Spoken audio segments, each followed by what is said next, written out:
I just think it's a weird subject matter. I think transferring heads from body to body, that's pretty that cracks me up.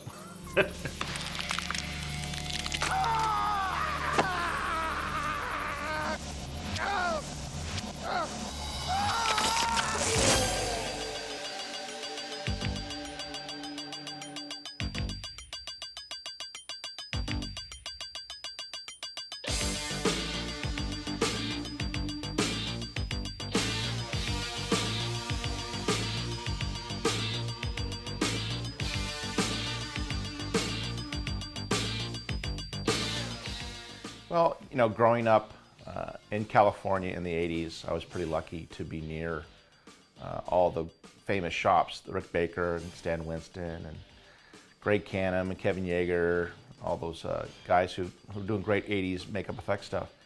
And I graduated high school in 83 and went to work for Roger Corman pretty early on. And that's kind of how I met a lot of my makeup effects buddies throughout the years. You go from one film to the next and you start meeting people. That's where I met people like Chris Biggs, Howard Berger, John Vulich, all these great makeup effect guys. But the big turning point was when I ended up working for Kevin Yeager. I'd met Kevin at Stan Winston's. He was working on Aliens and Invaders from Mars with me and Alec Gillis and all the team over at Stan Winston's shop. And then Kevin started his own shop. And I'd heard about how talented Kevin was, and I ended up working for him on a film called Trick or Treat. Then that's how our relationship started. And then when he started his big shop, I was sort of his shop supervisor for a while, and that's how I got involved in The Borrower.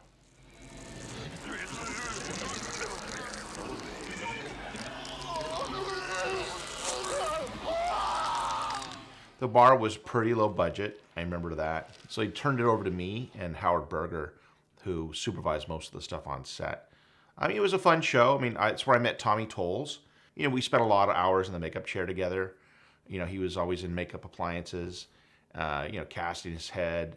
But we got a lot. He loved old movies. He loved old horror films. He was a funny guy, a lot of good jokes. And late nights with the guy. Had to take his makeup off. And you spend so much time with an actor, you get a bond eventually. But we became fast friends, and that's why I recommended him to George Romero, because they were casting that famous part in Night of the Living Dead of the dad who's just sort of a jerk, and I knew Tom would be perfect for that part. And so I know Tom auditioned for it, and when he got the part, I remember him showing up in a beat up old Pinto with rust and McDonald's wrappers in the back, and he's just a funny guy, and I really miss him. You are weird, my man. You are weird. Weird. Never mind, I'm kind of weird myself. Henry, Portrait of a Serial Killer, had just come out recently before that, and we were pretty blown away. That film's pretty hardcore. But it was fun, he had a good spirit, he was making a kind of a 50s homage to science fiction films. But it was fun, we had a good time. We shot all around LA. A lot of it was night shoots, either in the forest or in some back alley of Los Angeles. But it was a good time.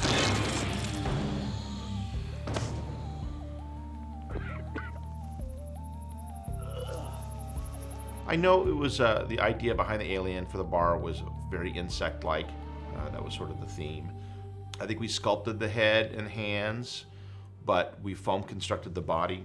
Again, it was sort of this weird insect kind of vibe. I know it was me, Aaron Sims, sculpting a lot of the parts over at Kevin's shop. And sort of kind of keeping that theme throughout. But then we had to do a lot of fake heads. Hence The Borrower. Dr. Cheever.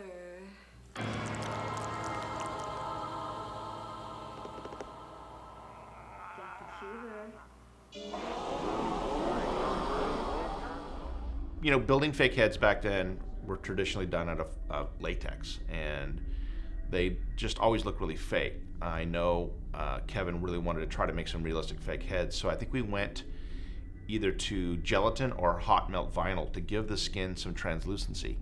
And that's what makes things look real is natural skin. Human skin has a very translucent look, whereas latex doesn't. So you have to cheat it with paint. Whereas if you pour it up in silicone or gelatin or hot melt vinyl, it has that natural sort of what we call light scatter effect. And that's really made the heads, I think, quite unique to that film. And that's why I think they look so realistic, as we went with different materials.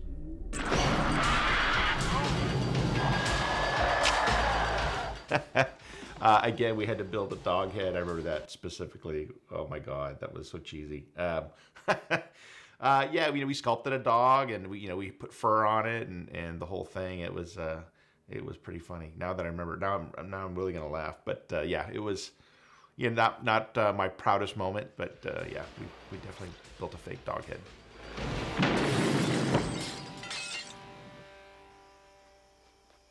If I remember correctly, the film had some starts and stops, and we came in at the end. I think that they added like 2 or 3 weeks of filming in LA. So some of the stuff I wasn't around for, but some stuff I was. I think mostly the stuff in the end. Oh my God.